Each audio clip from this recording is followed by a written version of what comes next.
Hello everybody, Super Tim 101 here, and welcome back to Timberwolf Tuesday. And today we are going to be using the Timberwolf Charlie variant, and this Timberwolf is the champion variant, which is basically, it was once a trial mech build of the Timberwolf, and this was given away at some point in 2021 as part of an event. And you don't have to keep it as the champion variant. You can change around the omnipods and things like that.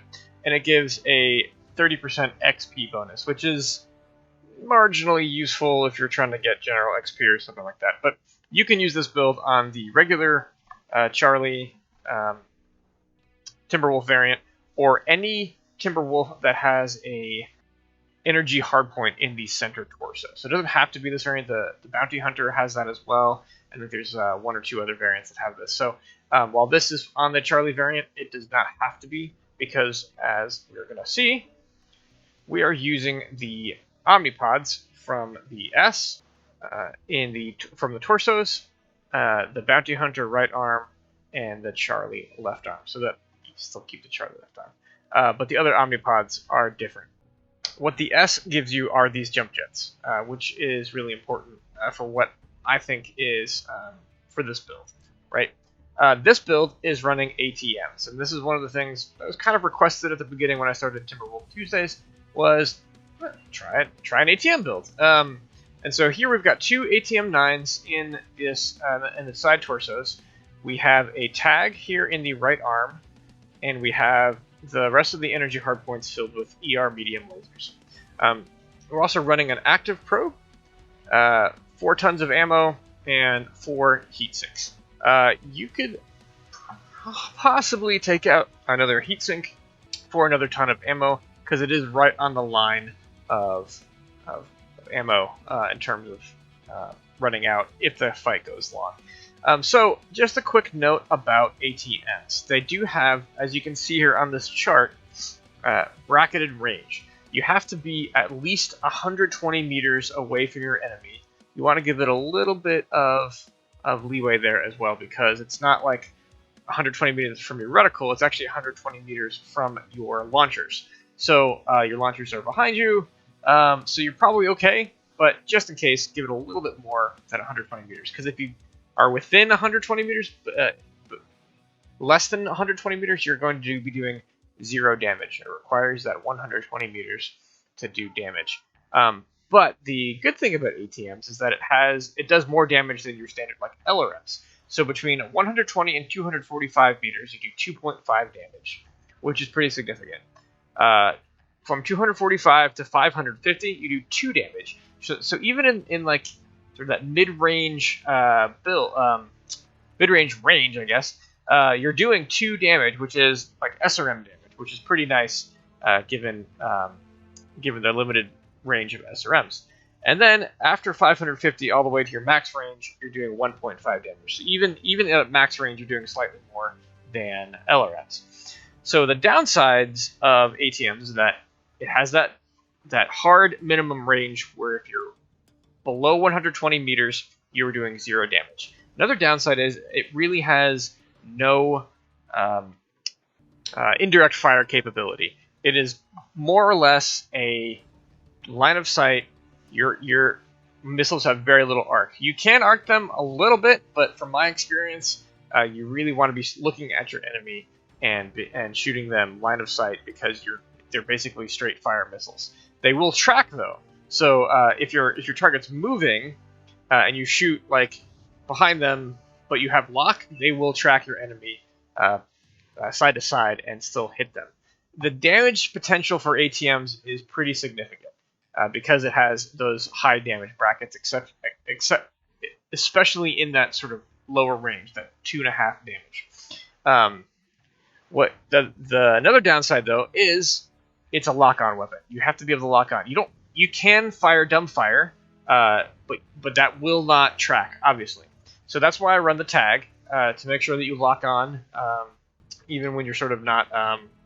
Basically, lock on to ECM mechs. That's what tag is for. Locking on to ECM mechs, and then also clan active probe, which while the active probes are more for streaks than they are for ATMs, but it does allow you to lock on basically at the sort of very bubble of your minimum range, a little bit further. So you want the active probe and the tag to make sure that you can lock on with your ATMs in order to be able to shoot them when you want to shoot them, to who you want to shoot them, and do your damage. I put the tag in the arm and not in the center torso here. A lot of builds I see put them in the center torso, and that's probably fine.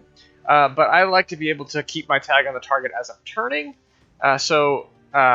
Especially with ECM mechs that have radar deprivation and all sorts of electronic warfare, it's easy to lose locks. So having the ability to keep the target lock on with your arms, I feel like is very important. And then the jump jets. What the jump jets help you do is keep you in the range that you need to. You can use the jump jets to basically make a little bit more separation between you and another mech to stay in the range that you want. So that's why I thought the jump jets were important here. Also, just getting over ridges and things like that, it helps you. You do have those bunny ears, so which are easy to target, easy to blow off, but it allows you to do some of that hill peeking with your ATMs, so that you can actually fire when you want to fire, especially with the jump jet. So with all of that said, let's look at the skills and see what we're running there. So in terms of firepower, of course, you get the all of the missile nodes. You want your laser nodes as well, and your velocity nodes. You want the missiles to get there as soon as possible. Velocity actually helps somewhat with countering AMS. You're not shooting a lot of missiles. You only have 2 ATM-9s. It's only 18 missiles. So if you run into an AMS boat, you're likely going to be shut down, which is another problem with with ATMs. But try to get that velocity, because what it does, it lets the missile go sort of through that ATM cloud a little bit faster. A little bit of heat gen, about 2/3, just because it's not super hot, but it helps keep them at cold. You really want, the biggest thing here is cooldown. You want to be able to fire your ATMs as much as possible. I didn't put anything into range in the final build, because range doesn't help minimum range, and you shouldn't really be firing at your maximum range anyway. In the game that you see, I do it once or twice, but it really isn't a great way to get the damage that you want. The missiles still take a while to get to where they're going. Range it's just a really long thing. I would not invest in it. Some people put more range on their ATMs. I'd rather put it in other things. So those other things being skeletal density, armor hardening. No reason not to take those in this day and age. Cool run, heat containment. It does get a little bit spicy, and I want the heat containment to give me that extra bit. You might be able to take that out, but certainly keep the cool run to help with dissipation. The one seismic sensor, the full radar deprivation. You don't have ECM in this mech because you're not able to run the bounty hunter right torso without giving it the missile pod. So the full radar deprivation just allows you to be a little bit sneakier, break people's locks as you go behind cover. I did run target decay. Some people don't run target decay on ATMs because you're not doing indirect fire typically, but I just felt like target decay helps. I feel like it helps when you leave line of sight and then regain line of sight. You don't break the lock immediately. Like if you have to twist because you're getting shot at, you don't lose your lock immediately, and then you can regain line of sight and have your tag on and keep their target lock. So that's why I kept target decay, although some people do not do that. And then one consumable slot. Again, this might be where you put some more points if you didn't want to put them in other things like heat containment or target decay for some strikes or something like that. But that is the build. Let's jump into a game, and I hope you enjoy. Quite a few of them heading right into Echo 3. Echo 3. You up the hill. You up the hill.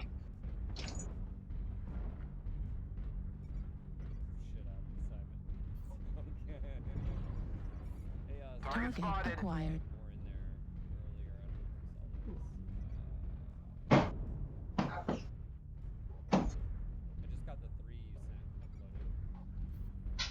Target spotted. New target acquired. Target acquired. Target spotted. Fuel at 25%. Dang.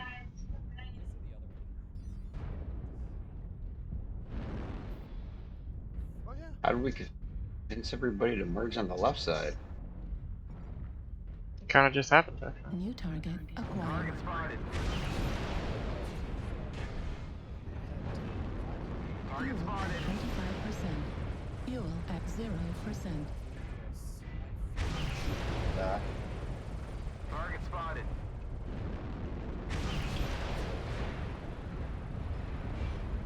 New target acquired. Golf, golf.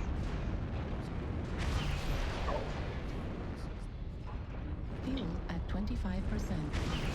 Fuel that at was tough. 0%. Sorry. Target spotted. UAV activated.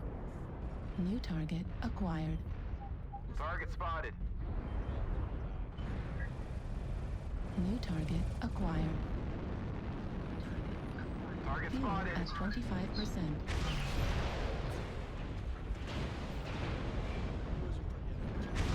Ah.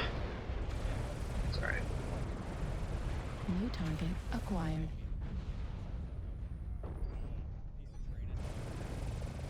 New target acquired. Target spotted.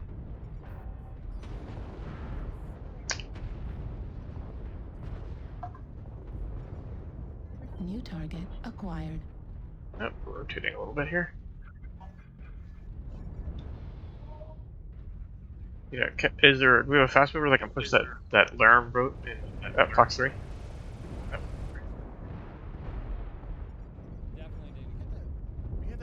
New target acquired.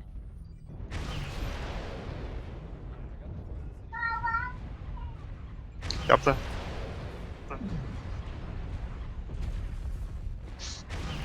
Target destroyed. Next target. New target acquired. Back here.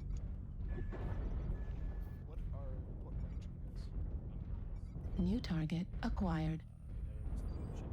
Oh, not gonna be able to hit Target that. spotted. New target acquired.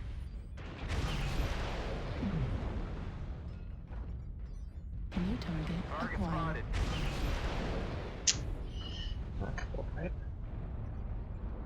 Oh,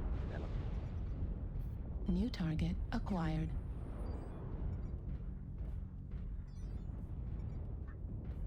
New target acquired. Target spotted. New target acquired. we get rid of those guys at the top. That'd be great. I'm trying. I can't get a New target Shot on 'em. acquired. The enemy has started to chip away at us. Stay frosty.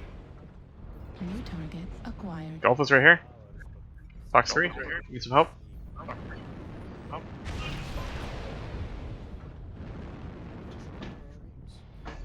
Target acquired.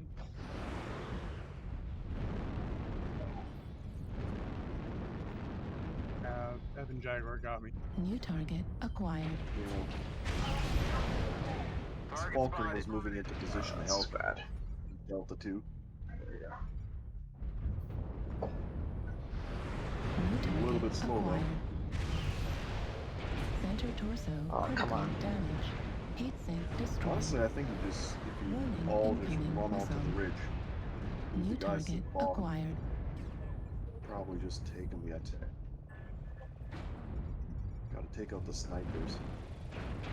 Yeah, that Sleipnir with 4 light Gauss. New target acquired. Yep. It's like I didn't feel I was quite up to brawling him. Come on, game, don't crash. Yeah, my game's been acting fucking funny too. Forces at 75%. There we go. New target acquired. Can start snowballing these guys.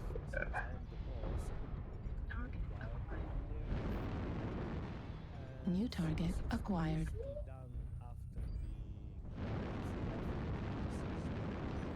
Fuel at 25%. Come on. The hostiles take down We any were doing more. kind of good, but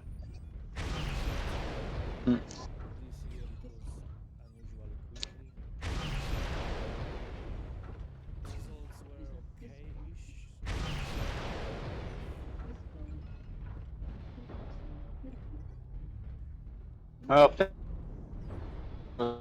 Echo's My pushing lord. in. Bulk is not going for his head. this one for the night. He's pushing out. Echo's pushing in. Enemy at 0%. Alpha. Okay. Center torso. New target acquired. New target acquired. Left arm critical damage. Oh no. Left Well, that was a little bit of a snowball there. Yeah. We should Alright. just went after the guys. You on guys the have a map. good night. Have a good night, Jack.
So we didn't get the win, but I did top damage on the whole match, which I guess I felt showcased the effectiveness of ATMs when you can get them to work. Honestly, the weapon system is just really hard to get to work right now with the ECM that's everywhere, with radar deprivation so easy to get. It's hard to keep locks. It's hard to maintain locks, and you know, even when you lose tag or something like that, it's difficult to use lock on weapons right now. So just keep that in mind if you're trying out this build. However, you saw that the damage output is significant when you can do those things. 800 damage, 2 kills. It can really dish out the damage, even when you're not always in optimum range. Even if you're in the medium range, which is I think the majority of what I was in that medium range for the ATMs, I was still punching people's armor through. So it can be really effective if you are not the center of attention, and yet the fight's kind of going on, and there's this sort of brawl happening. You can dish out the damage. That's what the tag is for, to keep ECM mechs honest and things like that. That match didn't work out the way we wanted, and I think that was partially my fault. So I'm gonna take some responsibility for that. I called that push when I saw the Highlander and the Orion over there. I was like, oh, there they are, and the team did actually respond. Props to the team. But as I was viewing the video, I noticed that Mad Cat that was up on the ridge had a perfect shot on everybody who was pushing over there. So the team kind of filed in one by one, was getting sniped down by that Mad Cat, and I think that ultimately led to our loss there. So the mech can be effective. You just gotta have right positioning. You gotta have kind of luck these days with the way lock-on weapons are working. But so that was the build. That was the game. Thank you for watching another episode of Timberwolf Tuesday, and have a great day.